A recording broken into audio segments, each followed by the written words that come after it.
Mendahului hukum, dia memang kena dicambuk karena dia sudah berbuat maksiat di luar dari dengan sentuh dengan suaminya.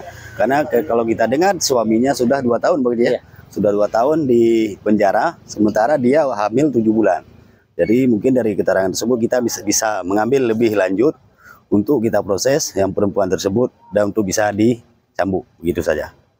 Selain daripada kasus yang sudah ditemukan, selama ini apakah dari polisi Islam sudah mengetahui ada beberapa tempat yang seperti ini? Iya, kalau selaku kami polisi Walal Hisbah sering sekali hampir tiap hari kami patroli ke Ujung Karang, dan setiap kafe akan kami singgah jika ada pelanggar-pelanggar atau yang berduaan yang bukan mahrim, dan sering kami dapatkan dan sering kami tegur.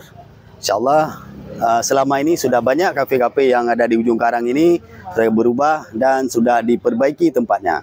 Mungkin untuk ke depan kita mengharap pada masyarakat di sini, salah satu Nusa Intapuri, agar lebih giat sama-sama kita bekerja untuk mencegah kemaksiatan yang ada di Ujung Karang ini.